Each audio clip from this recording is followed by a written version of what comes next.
Well,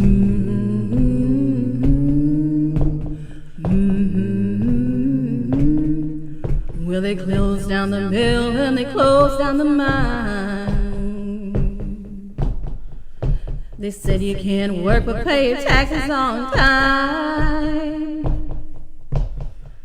Got 3 little babies gonna starve to death or freeze. We started making white lightning, it was Grandpa's recipe. Run, rebel, run to nowhere. Run, rebel, run to the Scott County Jail.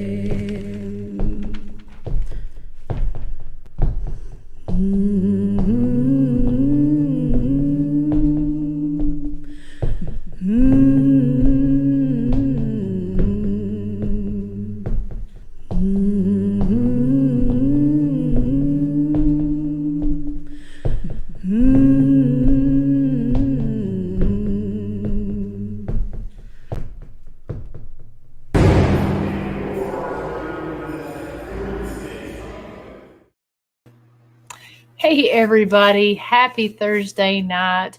You're watching live here on the Jailhouse Informant podcast, and you're locked in for the next hour with myself and my co-host. Hey everybody, thanks for joining us tonight on the second to the last Thursday of 2024. Cannot believe we are here at this point. It seems like it happened very fast, but we've had a great year. We'll probably do a wrap-up episode next week, but it's been a great year, and we got a lot to talk about, and we have an awesome guest that we're really excited to get on tonight and talk to him about some of the things that we've got going on rolling into 2025. So while we take a slight break for Christmas, we're going to be jumping right back into it for 2025. So thank you everybody for joining us tonight. Yeah, thank you so much. We're really honored to have tonight's guests on. They were going to be on last week, but we had some last minute things come up that we had to push them. So thankfully they were able to join us this week. And we're going to be talking about some really cool things that's coming up here in early January and also in March whenever we're part of their convention. So yeah. I'm really excited about this one. Such a fascinating guy. And just kind of talking a little bit about some of the, that's Sally, if you can hear her running around like a nut. I think the full moon, they're not still affecting her. But yeah, so kind of talking just a little bit about some of the cool things that we've got coming up. And I'm real excited to kick off 2025. Yeah, it's going to be fast and furious. Aside from some of the conventions that we're going to be doing, we've got things at rugby, we got things here at the jail, some great scheduling decisions I think that we've made here, especially rolling into January and February. If you're a paranormal investigator and you're looking for a place to investigate, we do have climate control here, so it's a little bit different than some of the other locations out there. But if you book anytime in January, we have extended hours for you to investigate, and we're opening it every day of the week, so it does not have to be a Thursday, Friday, Saturday, or Sunday. We're offering every day of the week now, so that's at the jail. We're also going to be doing some cool stuff at rugby, so we're going to be updating a lot of things here on our calendar and on our Facebook page. Yeah, and actually that's already updated. As far as those dates are open, you can book extended hours. You get 2 extra hours for the price of the 6.5 hour investigation. You get 2 extra hours on that, and that's going to run from the first part of January there up until the time changes in early March, which I believe is around like the 15th, the 12th, something like that. But those dates are already open on the calendar. Few folks have already taken advantage of that. So like Chris said, those are open every single day of the week.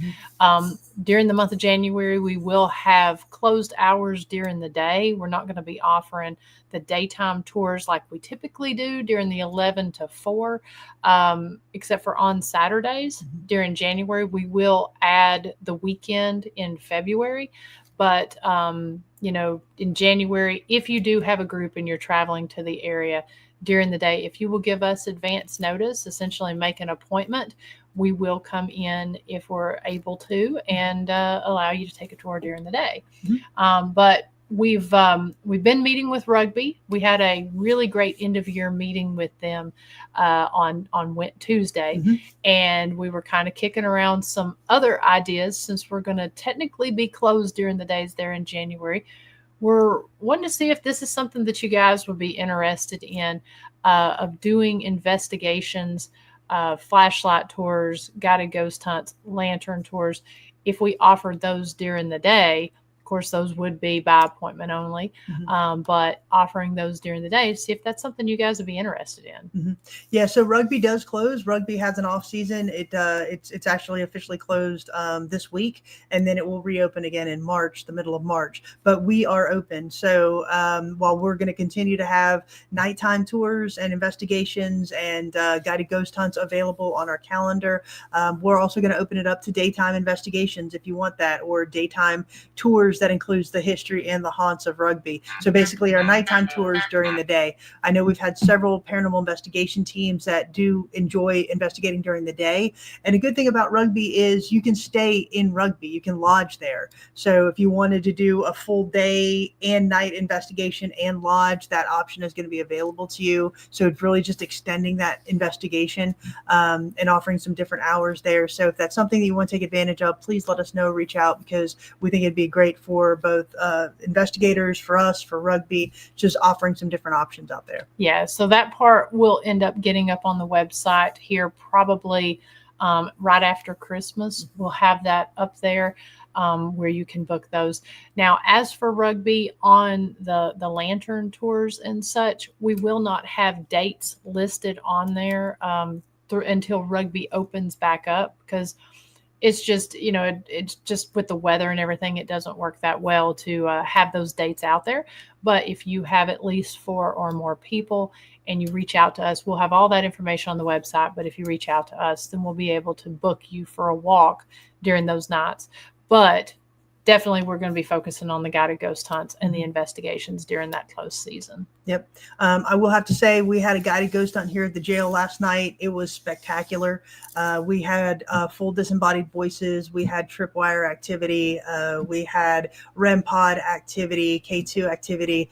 So it was intelligent, very intelligent, on command, which was really exciting. So the 2 ladies that were here last night, they did some filming and some audio recording of that. So hopefully they'll share some of that with us. But if you're interested in the jail, if you have not done it, or if you have investigated and you know how active it is, please book, because we're ready to have you back.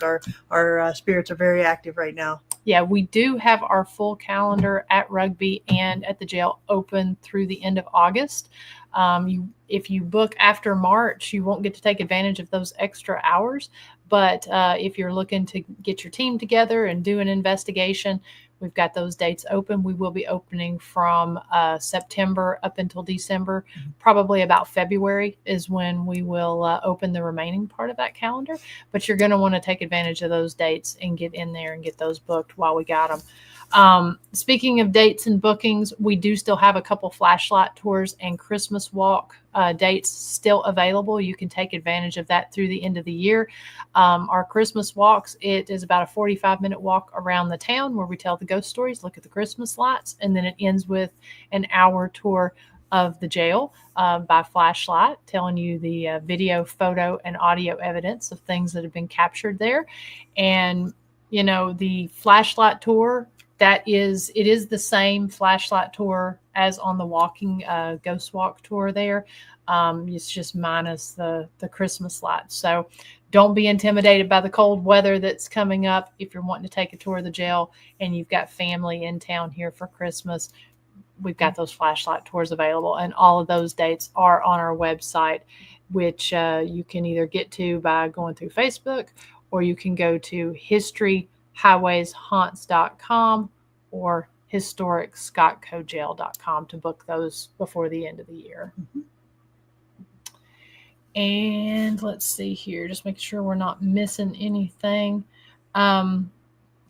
We definitely want to give a shout out to one of our dear friends. You guys probably see him over in the chat room every show. He is always here, whether it's investigation or a show.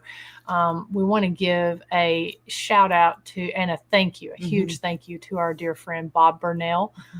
He is such a great supporter of what we're doing here at the jail, whether it's from the historical side or from the paranormal side.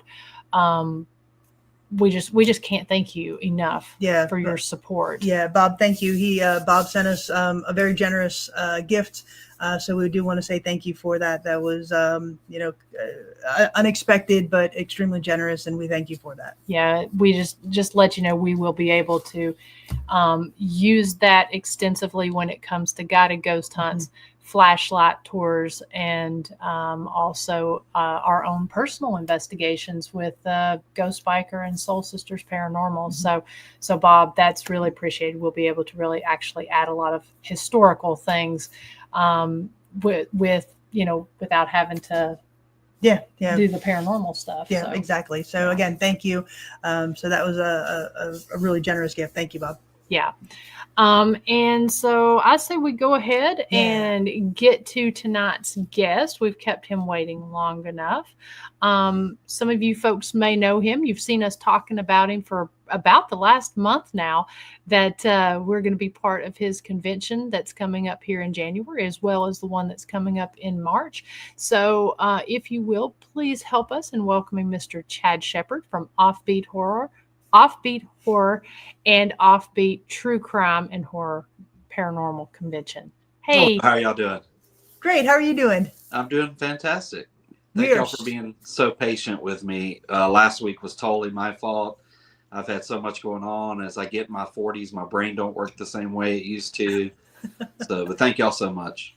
Yeah, absolutely. Listen, we have been so excited about this for the last couple of weeks. When we got the conventions booked and know that we were going to be able to hang out with you for a couple of those conventions here the early part of 2025. We've been really excited to have you on and talk to you about just kind of who you are, how you started these conventions, and then we'll kind of move into to each convention individually and talk more specifically about those. No, that sounds great.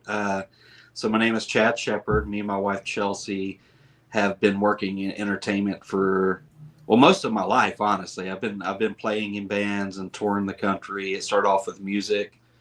Then I moved to Nashville and worked with a handful of artists and celebrities out of that area. And to coincide with that, we've always done events. It started with concerts. Then it went to us doing like Comic-Con style events. We started doing Vet City Con. It's been almost 10 years ago. COVID shut down 2 of them. But we bring celebrities for movies and actors for movies from all over the world, right down to Bowling Green at the Corvette Museum. And it's a chance for the fans to come in. The door fee's real cheap. We've always tried to keep it around $20, and a chance to meet these people in person and, have conversations with them, get signatures. And then we have a ton of vendors selling, all kind of stuff. So that's kind of the story of Vet City Con. The true crime thing, me and Chelsea have talked about doing this for several years, and originally the main thing we want to do is to bring over a particular guest from overseas, and we were kind of waiting on them. They ended up getting a passport and was granted permission, and unfortunately whenever we had the venue change and the loss of one of the backings for the event, we had to move it to Bowling Green, but we still have such an incredible lineup. We're really excited about it, and really excited to have you guys, everybody I talked to in Paranormal. I talked to the Beth Allen from Octagon Hall recently. She spoke highly of you guys. And then also I'm excited for you guys to meet some of my friends that do paranormal and that we lean on occasionally, because I think it's going to be a great time. I'm really excited. Yeah, we're absolutely excited as well. So have you always had an interest in, true crime and paranormal and horror and all of that, along with the music gigs? Yeah, so I was always the kind of weird one in the family, and was always into the dark and odd, even from an early age. It kind of started with finding, long time ago during wartime, soldiers would take like tokens, and they would take photos of war. And probably when I was early age, I found some photos from a family member. And that was kind of my introduction into like the taboo, I guess, And and then I just remember being young, and like when the Dahmer murders happened, just I mean, just as a kid and hearing about that's not normal. This Yeah. it was so wild and outrageous that it was intriguing. And then I remember being in school and the Columbine, one of the first shootings that I remember. And I remember how that changed the world. I remember the very next day going to school and they were doing drills and everything had changed. I could be in the hallway. Never for any of the time previously to that would I be in the hallway and hear a loud sound and think other than think, oh, someone slammed a locker. Right. But from that day forward, you kind of tensed up, when things like that happen. So I've always been interested, always read about it. I think it's very important as a father with 4 kids. I think it's very important to address those things and not to hide from them and let people know there are evil people in the world. And a lot of times people think they look like me, but normally they just look like typical normal folks, That's true. That's absolutely right. Yeah. So for me, it got to like reading about it, and then I was able to acquire some true crime pieces. Me and my wife acquired. She actually got me some of the brick from the Oxford apartments, the Dahmer apartments, after it was torn down. Wow. And then it kind of went from there. We started buying things, and then we'd have friends come over and ask about it. And then it got to the selling mode. I've always been a salesman. Ever since I was a kid, I literally was on the front page of the Dothan Eagle in Dothan, Alabama, selling bullfrogs at 7 years old and convincing people they were good to eat bugs. So I've always had that side of me. So I mean, I can sell this stuff. So I kind of got into that, and then as of recently, being able to help different museums acquire pieces for their collections, and just I think even history that's dark needs to be preserved so we can learn from it and gain a deeper knowledge, educate the people we care about. Because every time you hear about any of these horrible crimes, it's always you always hear the same thing. It's like, well, nothing like that ever happened around here. Right. So if you're living in one of those, none of that ever happened around here towns, you definitely need to be educated because it's just a matter of time. Yeah. I mean, you're exactly right. That's, I kind of laugh about that because they always say that on all the shows, nothing like that ever happened. They were always a quiet, pleasant person, and we never locked our doors. And we're finding it's kind of a very similar thing with what we do here at the jail, is that you have these 2 sides of this history at the jail that we're presenting. And so when we opened it as a museum, we had the opportunity to do it as essentially a law enforcement appreciation type museum, but there's so much interesting and really unique true crime that's in this area. And so we decided to open it as a true crime museum and law enforcement appreciation museum, so that we could not only highlight this kind of dark history, but also honor the victims and show people just what all's out there. And it's kind of had an interesting, I guess, appreciation, if you will. Oh, absolutely. I think it's very important to remember the victims. And sadly, the killers are often remembered way more than the victims are. Yeah. So I think anybody out there saying their names or talking about them, and that's the thing, like, there's a lot of people that do what we do, but I feel like me and my wife carry a certain amount of compassion towards it when we do it. Like, we understand what we do is not perceived as, we've been called all kind of things just on the internet mainly. But I think that it's very important to remember those things and to carry those names on. They deserve it. Being me and my wife have both had family members in prison, and have felt like the kind of like back blow from the true crime world in a personal way. My wife's also a 911 dispatcher, so she deals with people in their worst moments every single day. So we absolutely have a lot of compassion for the victims. True crime has just always been super intriguing to me. The people that commit those crimes, and it's not normal for someone to wake up and just want to kill someone. It's just that's just. I think, and obviously all of the world is interested because true crime is like one of the top things on streaming now. You can't turn anywhere without seeing something. Yeah, I think it's the number one genre of streamed media that's out there, and there's so many different facets of it, which, you could probably listen for a week and not hear all the same stories because there's so many different sides to it. Plus the psychological aspect when you start digging into the serial killers and that sort of thing that I don't know. I'm just extremely fascinated by it. Yeah, well, and to your point, it coincides with kind of what we do in the paranormal, right? It's just kind of an offshoot of that. A lot of what we see in some of these locations are driven by some of these events, the Lizzie Borden house or here at the jail, these places where unfortunate things have happened, true crime have happened, and you kind of get that offshoot into the paranormal.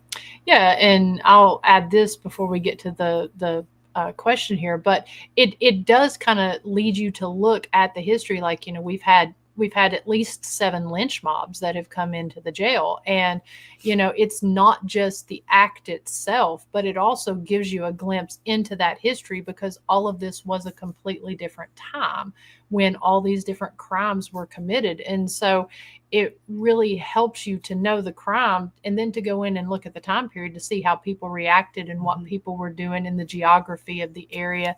So it really gives you a much broader perspective. Oh, I agree. And I think I've had a lot of people, like, since we announced about doing the true crime and paranormal thing, I think it's a perfect mashup, because you have from the crime being committed to those negative energies that are left behind, or maybe those, whatever you believe, but maybe those souls who have not found rest. So I feel like it's just a very natural thing, and I think when people come, they'll kind of see that, Yeah. Well, we do have a question here from Bob Burnell, and he asks if you've ever experienced anything paranormal from any of the items that you have acquired. So I'll be 100% honest. I was raised up Pentecostal, and for, I guess, when I was about 18 years old, I joined the military, and that was probably the first time I started kind of being more of what I would say a free thinker and just kind of looking at different things. I've went into every situation, and we've been all over the United States looking at some of the most, not only true crime spots, but going to some really dangerous areas to visit true crime locations. And yeah, I've definitely experienced many things that can't be explained, and I definitely believe in it. We had, I guess, as of recently, we acquired a couple items from the Amityville house. Oh, wow. From a collection. And my wife, who is an empath, the moment we got it, we were about 30 minutes away from one of our friends named Judy, who has been doing paranormal stuff for 40 years. I can't wait for you guys to meet her, Judy LaChance with Effigy Paranormal. And needless to say, those items didn't leave her house. She ended up buying from us. My wife is like, I don't care if you give them away, whatever, they're not coming home with us.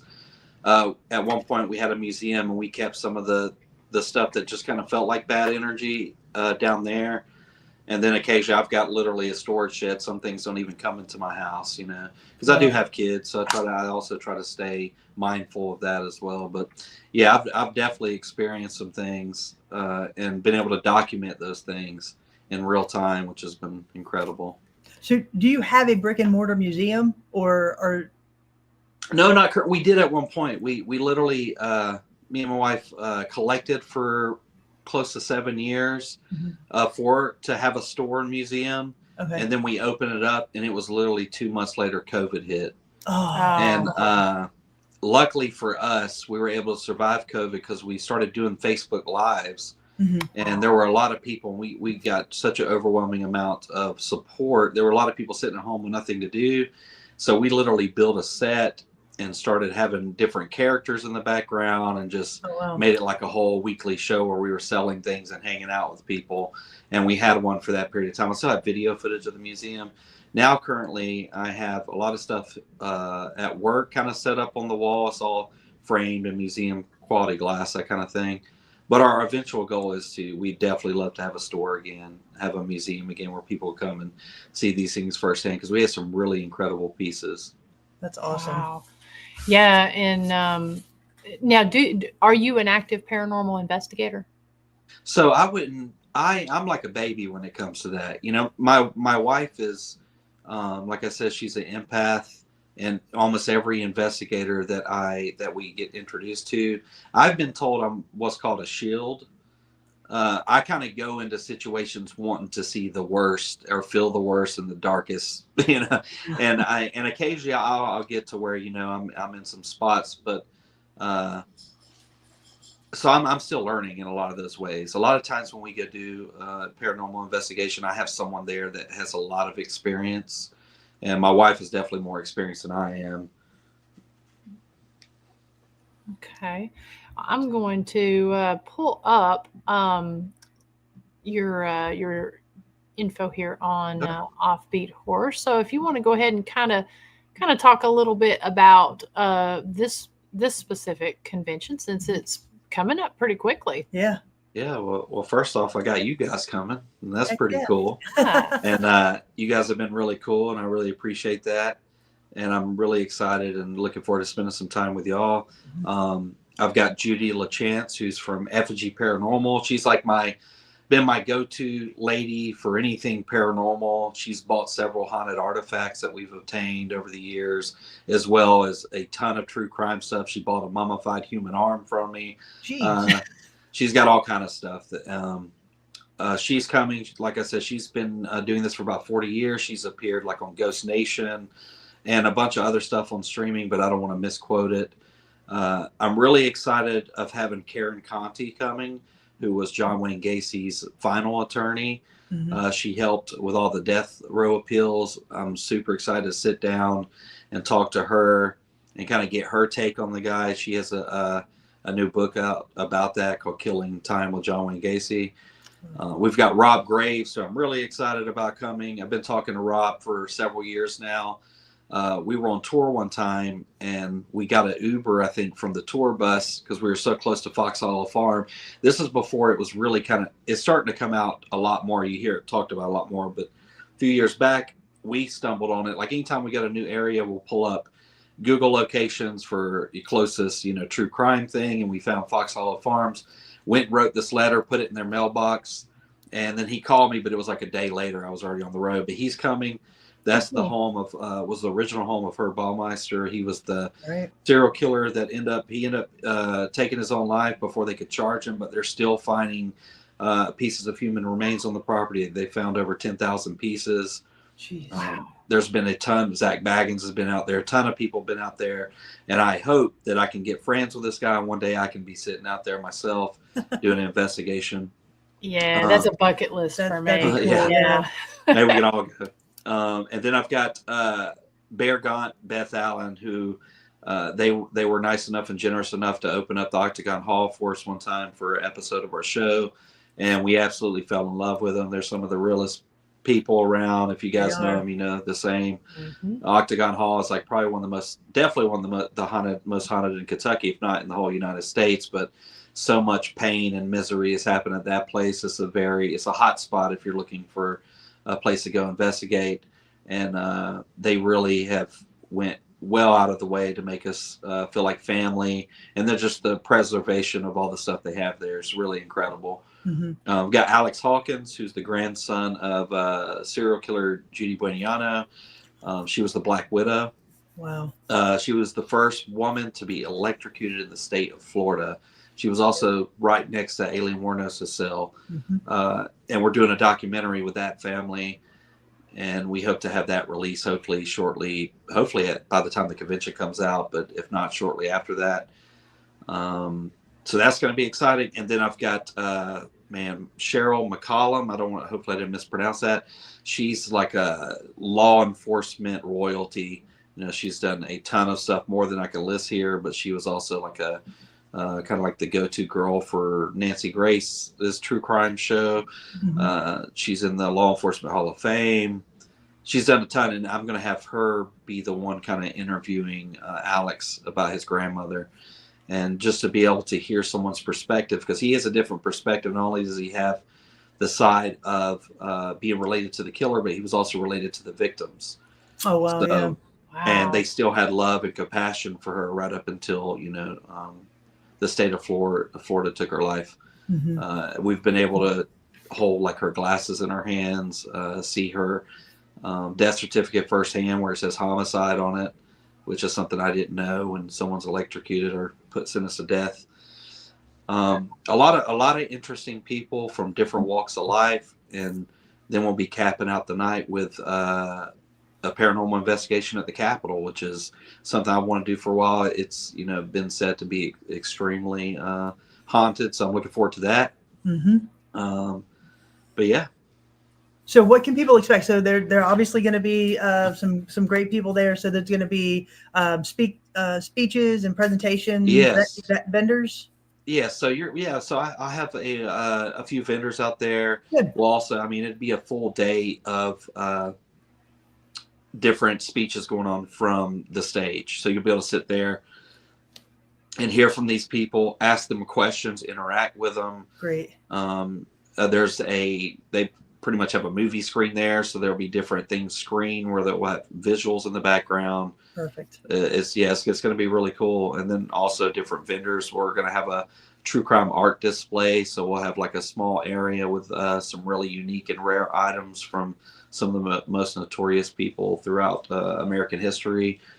And I'm just a day to kind of soak it in and experience true crime firsthand with not only some of the people related to the killers, but the victims, to some people in law enforcement that help capture people like that, down to the paranormal side of all the kind of aftermath left after those things take place. Mm-hmm. Now, can people buy tickets at the door or advance tickets? Yeah, so it's advanced tickets, but there'll be door tickets the day of too. Right now, you can get a ticket for $20 online. I think day of show probably $25. Okay. But I would say secure those tickets, in advance, just to ensure your spot. And there's different packages. There's also like a VIP package that comes with a signed copy of Karen's book, and then front row seating. And then we're having the ghosts, the paranormal investigation's a separate ticket. And that's unfortunately only limited to 30 people just because we want to give everybody the experience. Mm-hmm. And we're going to break it up into 3 groups in different locations and kind of rotate through the through the time we do it, so everybody has a chance, which I'd love to have you guys involved with that too. Yeah, that'd be a lot of fun. Thank you. Wonderful. Yeah, and I'm putting the links on here to the Facebook event page, and then also to your link tree. You guys need to check out Chad's link tree there on Offbeat Horror, because it's got everything that you can imagine to try to contact them and also to get the tickets. So all of that is listed. And actually, as you guys talk, I'm going to look and see, did you have a link to get the tickets? Okay, there's a link for the tickets. There should be a link. Everything should be linked there. Yep, we got it. Okay. Put it up here. So before we transition into the next event, we did have a question from James Brady. He's just curious, exactly how much does a mummified human arm cost somebody? He said he's asking for a friend. Yeah.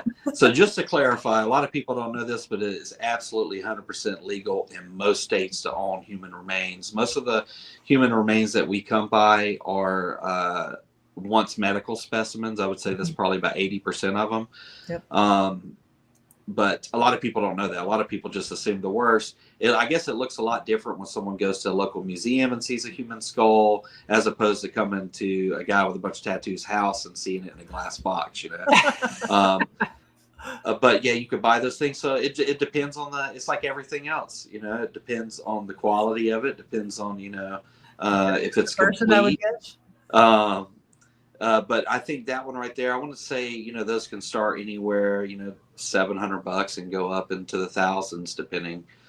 We just sold a human skull last week to a museum in Brooklyn called the Bone Museum. Mm-hmm. It was the first one I'd ever seen, and I bought it immediately. And come to find out, I probably sold it way too cheap, because even the Bone Museum said it was only the second one they had ever known to even see. Wow. And it was really unique because it had ports it was encased in like 3M plastic. And then there were ports on the top. It was where doctors and people who were training could put these rods in and kind of check for tumors and stuff. It was called a pickler because you kind of use it like a pickle jar. You fill stuff in it, and it was used as like a teaching tool. Jeez. I But think yeah, I saw that on the video that you yeah, sent me when I was yeah, looking through that. Yeah, that was pretty wild. Mhm. Yeah. yeah. But to answer your question, it can go like I sell like human bones that start at 40 or $50, and they just kind of go up from there. Wow. Yeah, you're right, James. Mummified remains could be great trigger items for investigation for sure. Yeah.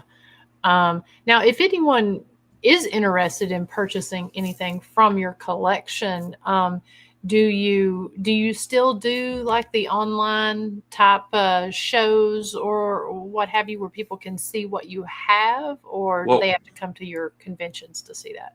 well, so we haven't in a while, but we're getting really geared up to. I've been editing our show that we're releasing on Roku TV next year. It's also on a streaming platform right now called Cold Open. The first 2 episodes. So pretty soon, what I'm going to do is I'm going to launch a new YouTube, new Facebook, and I have enough content to have several drops a day that will all be scheduled. And then we'll get back into the kind of the live thing like we used to do, because we used to jump on here and we do a lot like you guys are doing, talking to people and just kind of just hanging out and shooting the shit. Whoops, sorry. No, you're fine. fine. You're fine. I'm going to, you've sent some good links to some of the videos that you've got. And so I'm going to make sure to put those in before we get off the show here so people can watch. The video quality is wonderful and the content is very fascinating. So I think that some of our folks might want to definitely check that out. I enjoy that. And we definitely want to come and do one with you guys for a server with for sure. Yeah, we'd love that. Yeah, absolutely. Absolutely. Now, let's talk a little bit about, for a different side of things, let's talk a little bit about Vet CityCon. So Vet CityCon is our family-friendly event. This is an all-ages thing. I love Vet CityCon. The idea kind of started with me and my wife and a buddy and his wife. And it was because we all love going to conventions, but a lot of times you go to these conventions, you'll spend 40 or $50 on a ticket, 20 to 30, $40 a park, couple $100 on a hotel. And that's before you even meet the first celebrity guest. So we wanted to make something that was affordable, but still have that experience kind of on a smaller scale. We've been doing it it's one of our favorite things. We've been able to meet some of our heroes and, that's cool. Become friends with them over the years. So that's been really incredible. This year we have Tyler Main. He's our main guest. He's fresh off the Deadpool movie. He played Sabretooth in that. He was also Michael Myers in both Rob Zombie's Halloweens. We've had Tyler to several of our events over the years. He actually came in during COVID when we were doing those live streams. He drove down and hung out with us live on the internet at our store. Oh, cool. At a safe distance. And we sold some prints.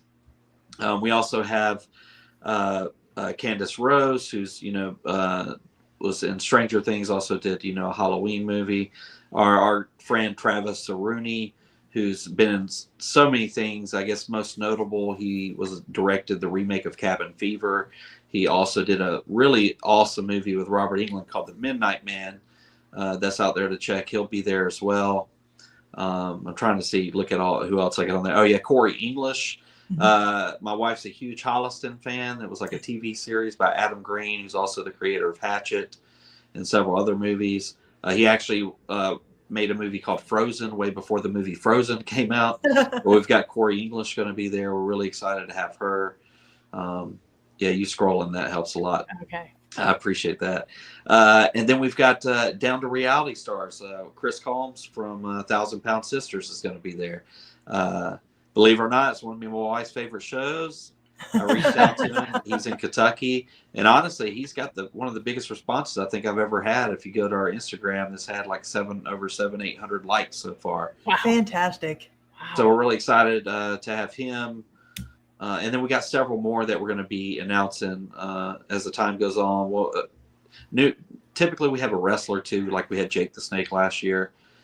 So we try to bring a wrestler in. Kentucky loves wrestlers, and usually a musician. It's just a good time. It's a good time. You come in, get to hang out, get to see a ton of vendors from all over the place. There's a stage on the inside. There's contests going on. There's panels going on. Just a really fun time. Something you can bring the entire family out to. Now, just kind of jumping back real quick on the true crime convention. Is there an age limit on that? Do you have to be a I certain mean, age that to was get in? one thing, we talked about too. And personally, we have a 9-year-old that's probably gonna have to sit this one out. I think you just got to, like, I feel like it's probably definitely like a 16 and up kind of thing, only because of some of the Okay. content. I'm not going to tell. I know everybody is different. Then again, maybe it's better that your younger kids do hear some of these things, uh, and maybe that'll keep them from talking to the wrong people or, knowing. But we're trying to keep it. All the people I have coming are professionals, so I don't see anything being said that's going to, at least I think everything will be kind of talked about in the best, most white glove way they can. Yeah. But I still think it's probably content's probably, I don't know, at least I would think 16, just Okay. on some Okay. of the things. Sounds But good. that's totally up to the attendee. Yeah, use your discretion. Okay. Absolutely. Perfect. So no, back to the other one quickly. So tickets purchased online and at the door, or Yep, same thing. Offbeathorror.com. You can purchase them at the door. Obviously, if you buy them online, you're going to save money. We always give discounts for military, teachers, law enforcement. Chances are, if you hit us up, we'll figure out a way to give you some kind of promo code to save you a few bucks. We just really want to get people in there. We want the celebrities to get in there and have a good day, and all our vendors to have a good day and walk away, and everybody's smiling and happy. Yeah, and it looks like too on the on your Linktree page that you've got hotel rates and that sort of thing listed up there. We sure do. So we've got a rate with Spring Hill Suites this year. Michael Nunn over there, he's been supporting us since day one. He was at Hampton, now he's at the Spring Hill. There's $129 a night rate that you get 4 general admission tickets with. So basically, you got $80 worth of tickets for free. oh wow, You look at it like that, you end up getting a really nice hotel for like $40-50. that's fantastic. Not bad at all. And we've got, like I said, we'll put the where we put the link to the Linktree page on there.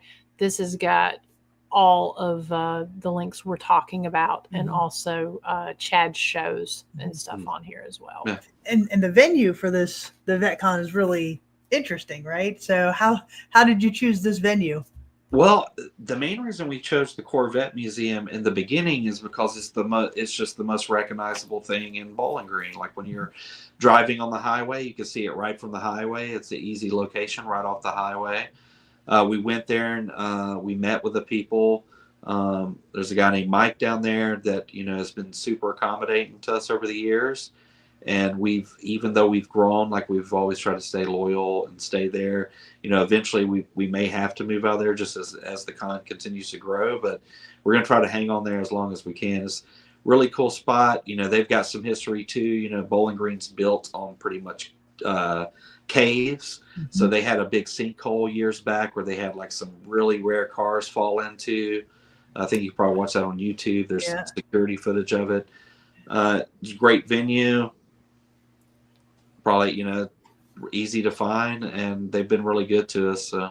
Yeah, we're excited. I think it's going to be a lot of fun. I think that's going to be really one to attend. If you're in the chat room, check it out. It's going to be a lot of fun. We'll check both of them out. We're really excited about both of them, but it's going to be a lot of fun. Yeah, and we'll be talking more about all these as it leads up, and links on our website, that sort of thing. So so if anyone has any questions about any of this, you can definitely reach out to Chad on his stuff, or if you're, we can put you in contact with him too. So James also asks, he says, Chad, where did you get your lunatic asylum sign, and is it for sale?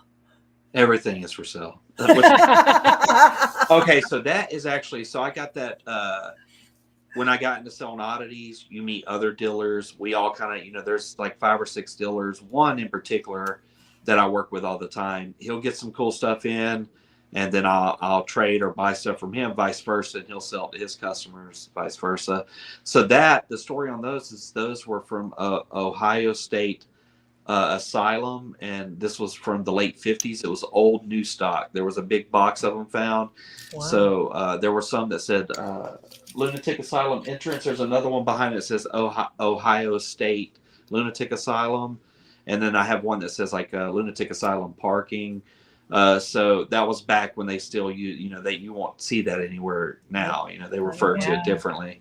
But yeah, it's absolutely for sale. I'd love to sell you one. I mean, it's heavy. It's a porcelain front, and it's probably $20-30 just to mail it, just because it's so heavy. But they're solid, and I think I got 20 of them, and they move pretty quick. So I would imagine. Get so. on it, James.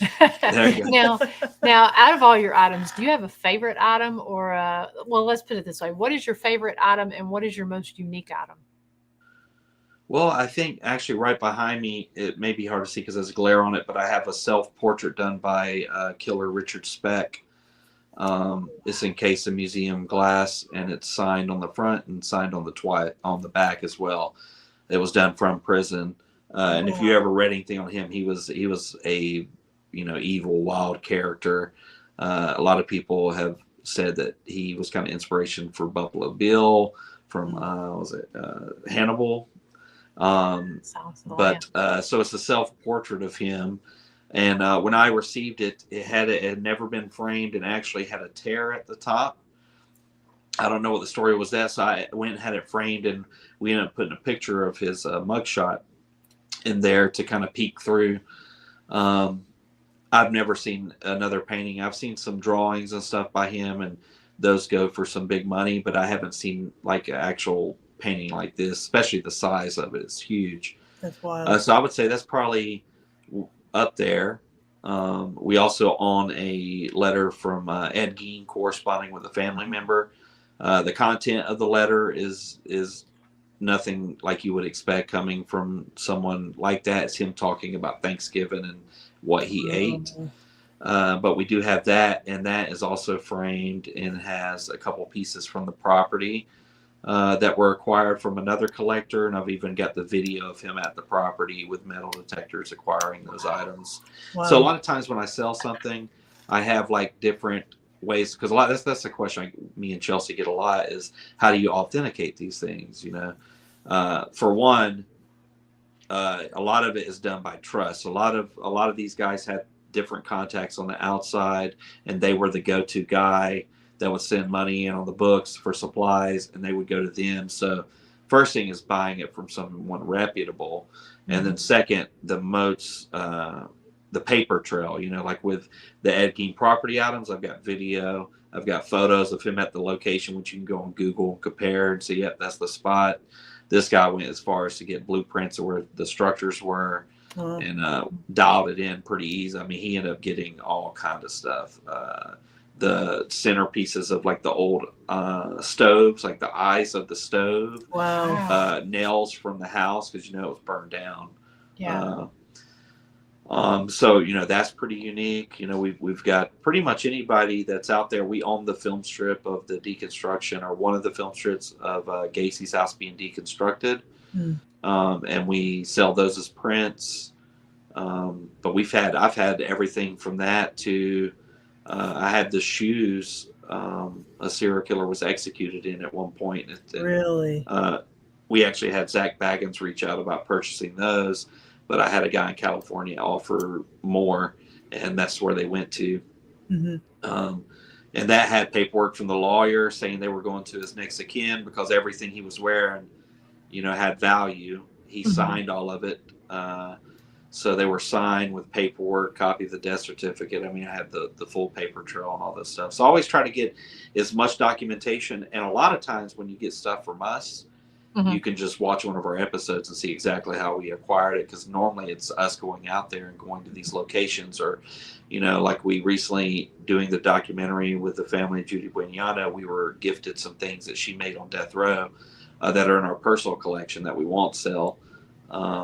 So yeah, that's kind of the process. But we've had some wild, crazy things, and I never know what someone's going to hit me up about. I've had some of the wildest things offered, to buy and that kind of thing. Is there a true crime event or a serial killer that you don't have a piece from that you would be like, I want something from that event or that person? There absolutely is, and that would have to be Israel Keys. I've seen he's the last couple of years I've talked a lot about him, but ever since I started collecting, I had a chance one time to buy an invoice from the business he ran with his signature on it. but the guy was wanting what I thought at the time was too much, but now it's probably worth quadruple that ever since he kind of they had a podcast come out about it, like a deep dive that had a good amount of success. But yeah, something from Keys would be something I'd like to have in a museum. H.H. Holmes. I mean, obviously stuff like that is super hard and rare to find. But I know. Me and my wife always joke about there's a true crime Illuminati out there of really, because there are a bunch of silent collectors that know about, really wealthy guys. Like, after the Unabomber stuff happened, the government actually auctioned off all his hoodie he was wearing, the glasses, and those went to a private collector and they sold for like 6 figures. So somebody has that at their house. So we always, and that's been happening since the beginning of time. I mean, when there were kings using swords to chop other kings' heads off, somebody took that sword and put it in a museum for years. So I think people have just always been naturally intrigued by it. Yeah, ropes that people were lynched from and all of that. Yeah. Well, that's absolutely fascinating. And, I can't wait for the convention. I know. I am excited for both of them. Listen, guys, if you haven't had a chance to check out some of the information that we've been sharing or that Chad's been sharing, go check it out. Get your tickets if you're in the Bowling Green area, or if you can make it. We would love to see you. I know Chad would love to see you. Both of these events are going to be a lot of fun, a lot of great speakers, a lot of great vendors. Of course, you'll get to see Ghost Biker and Soul Sisters. So, bonus. But come on out and support both of these events because I think they're going to be a good time. Yeah, I'm looking forward to it. Look forward to meeting you guys in person on the internet. Yes, it's going to be a lot of fun. Yeah, it's going to be great. I knew the minute that we saw your all's first promotion about this back in, I think it was like May, and I reached out to you. I remember I saw it on Facebook there, and I'm like, oh, we have got to be a part of this. And I called Chris because I was working another convention that day, and I said, what do you think? Give him a holler. And you responded instantly. So we appreciate that. It's been wonderful getting to know you and can't wait to meet you in person. Same. I feel the same way. Like this thing is really, it's taken a toll on me because I had to jump through a bunch of hurdles, especially with the initial guests. And I think most people, whenever what happened to us a couple months ago, or maybe it wasn't even a couple months at this point, my perception of time is different. A lot of people probably gave up, but I was just like, nope, I'm not giving up. I'm going to press forward. I'll just change venue and we'll just make it happen. Someone's going to appreciate this, and here we are. So I'm hoping like we're, I've got the radio promoting it hard. The local television's helping out a lot. I'm old schooling it with these flyers that most people get and throw in the trash. And I'm just going to keep at it, and hopefully we'll fill that room up and we'll have some really good conversations from different opposing views. And I'm really excited. Boots on the ground. Love it. Absolutely. And guys over in the chat room, definitely go check out the links that we've been sharing here. Check out the Linktree page. And if you can't attend the event, just if you can, help by sharing and getting the word out, because we know you guys are all over the country here that watch the show. And maybe somebody would like to take a little trip to Bowling Green, Kentucky here in January, and then also again in March. So again, if you can't make it, if you could help us share and get the word out, we would truly appreciate it. Absolutely. Well, again, Chad, thank you so much for joining us. Thank you, everybody in the chat room, for joining us as well. Listen, we hope that everybody has a very Merry Christmas, a very blessed holiday. Hope everybody has a great time with their family and friends and just chill out, because it's been a crazy year, but we're rolling into 2025 and it's going to be awesome. And Chad, I'm pulling up James's comment because I know you're having a hard time seeing there on the screen. James says he sent you a friend request. He wishes he could come to Bowling Green. I know they're over there in South Carolina. So, I'll absolutely accept that. And we travel all the time to do our show. So you never know. I might end up in your neck of the woods at some point. And one of my favorite things to do is sit down and meet new people and talk about weird, odd things.